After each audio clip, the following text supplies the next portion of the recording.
previous tenant of my new flat left a survival guide. I'm not sure I want to live here anymore. I moved in with my boyfriend yesterday. We've been together for 5 years now and we're old and wise enough to settle down and finally leave our parents' houses. He just turned 24 and I'm 22. He's the love of my life. His name is Jamie and I couldn't be happier to be living with him. When we decided to make the leap, we spent 2 months looking at flats and houses. We couldn't afford to buy yet, so renting was our only option, but the prices were astronomical. For our budget, we would have been lucky to get a box room and a stove. Jamie works for a local 24-hour fast food restaurant, and I'm training to be a teacher. The early stages of training don't pay much, and I owe a lot in student loans, so finances are tough. We had almost given up hope until we found our flat. It was nothing special, but to us it was a palace. A spacious 2-bedroom apartment with views of a city park, a balcony, and local conveniences. It was in a tower block in a not-so-nice area, but neither of us had been wealthy growing up. We weren't fussy. Just grateful to be together. The advert was sweetened by the deposit-free option and open-ended tenancy. The landlord was happy to sign a 5-year contract if we wanted. That sort of thing never happens in the city. We were told that along with no deposit we would also have no inspections, but would be liable to pay for any damage when we ended the tenancy. I'd never heard of anything quite like it. We knew that for our budget and location we weren't going to get any better. We snapped the place up fast, not even bothering to view it. It felt like our only chance. Move-in day rolled around quickly and yesterday we got the keys to our first home together. It was such a strange feeling. The day was chaos, getting our stuff in and up in the lift. We were flat number 42, on the 7th floor. The items we couldn't get in the lift had to be taken up all the stairs by the removal men. I think they were grateful we weren't any higher, but I still wish we had been able to give them a better tip. In the evening we settled down on our second-hand sofa, given to us by a cousin of a friend, and watched some TV. We smoked cigarettes on the balcony looking at the park and fell asleep on our mattress on the floor super early because we had no energy to put the bed together yet and Jamie had work at a hideous time of the morning. We slept soundly last night. I felt safe and happy. I don't think that feeling is coming back anytime soon, and it's all due to the note I found this morning. I found it in the kitchen, having a coffee, hours after Jamie had left for his early shift at work. It was in one of the cupboards that were fixed to the wall. There were a bunch of useful items from the previous tenant. Spare keys to the flat, a set of tiny keys that locked and unlocked the windows, necessary for those with kids this high up, spare smoke alarm batteries, and a folded-up piece of paper. The note was handwritten with "New Occupier of Flat 42" in beautiful cursive on the blank side. I opened it up and sat down to read. I can't really describe it to you, so I'm going to copy it out below. Dear new occupier, firstly, welcome to your new home. I lived here before you for 35 years with my husband. Unfortunately, he had an incident at home recently that I'd rather not discuss that claimed his life. My sister has now decided I can't keep up with the demands of the property and has insisted that I move in with her and her husband. I was reluctant at first, but the stairs do kill me at my age, and without Bernie it's filled with sadness. Anyway, when you've lived somewhere for as long as I have, it feels like a person that you know. You understand its personality and what makes it tick. I thought it was probably pertinent that I impart some of that knowledge on you. It's a wonderful home, honestly. I have lived through best and worst years, and leaving it behind is very emotional, but if you are to survive and get the best out of it, then there are some steps you need to follow. The landlord will never bother you. He doesn't visit, call, or communicate in any way. But make sure to pay your rent in a timely fashion always. I have only dealt with him once in 35 years, and let's just say I never missed another rent day. Any repairs required, you speak to the agent you rented the place with. Do not use the communal lift between 1:11 and 3:33 a.m. Just don't do it. This step is vital if you are to have a happy life here. It really is life or death. Don't do it. This has cost me and many others in the building greatly, and I would rather not elaborate on why you shouldn't do this. Just please don't do it. I cannot stress this enough. When you hear the strange animal noises coming from flat 48, don't question it. Mr. Prentice lives there and he's a lovely chap. Don't be afraid to say hello to him in the corridor or on the stairs. He's old school, so he never risks the lift, but whatever you do, don't check on him when you hear the noises. You'll know when you hear them. If you ever come across a window cleaner on the balcony, ignore him. He may seem like the nicest fellow you've ever had trying to sell you something at the door, but it really is best that you don't engage. He will go away if you ignore him, but he tries pretty hard the first few times, so you'll need some resilience. Whatever you do, don't offer him anything. No money, no hot drink.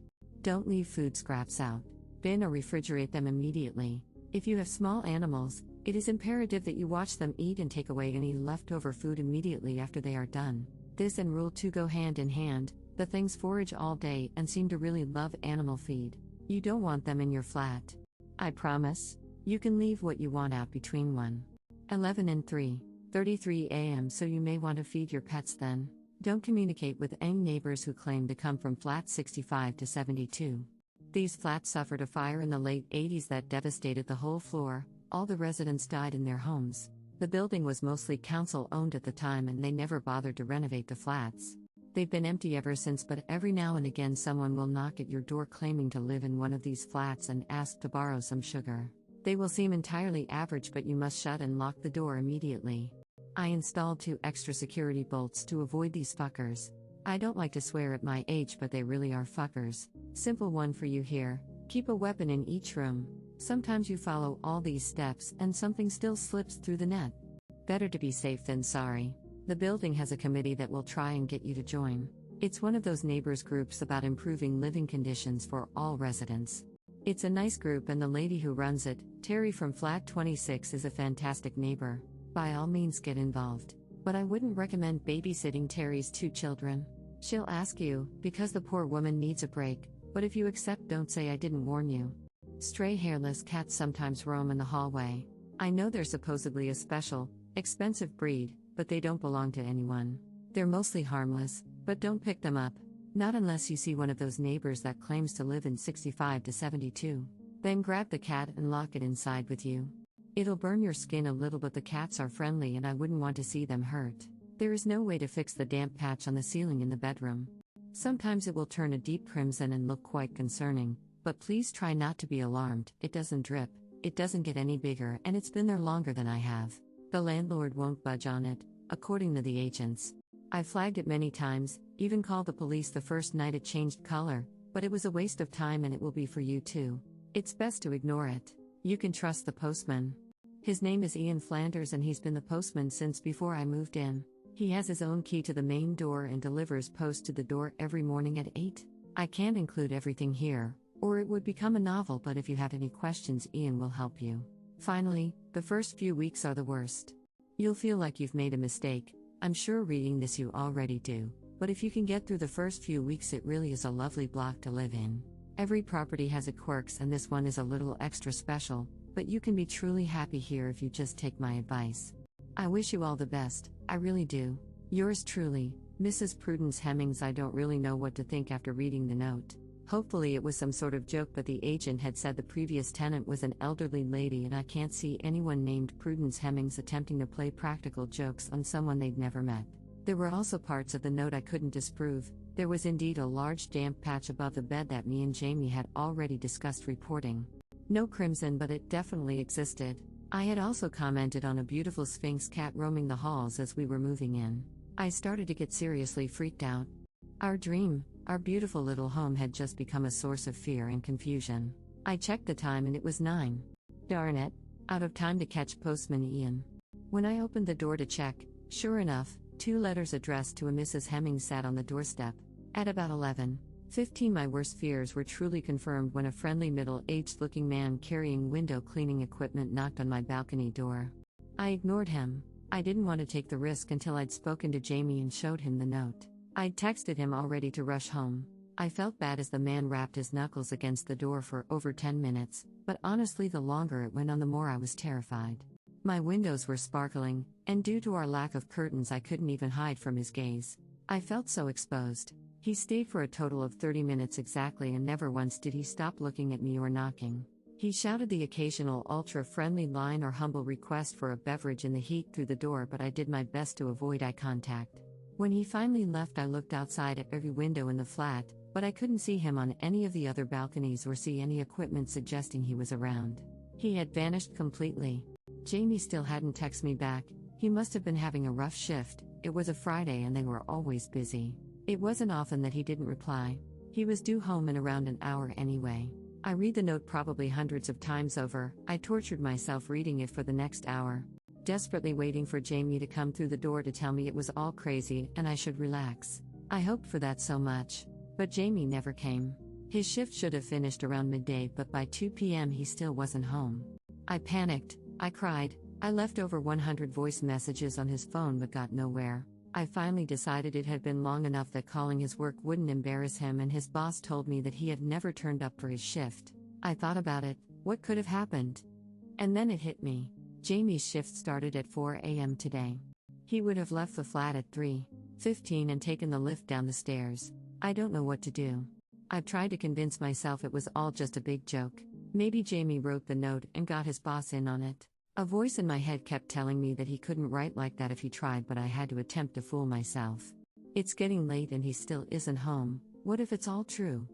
I think we made a big mistake. My next steps: https://www.reddit.com/r/no sleep/comments/sin_8u/the_score previous_medium=iOS_app. And what happened after that?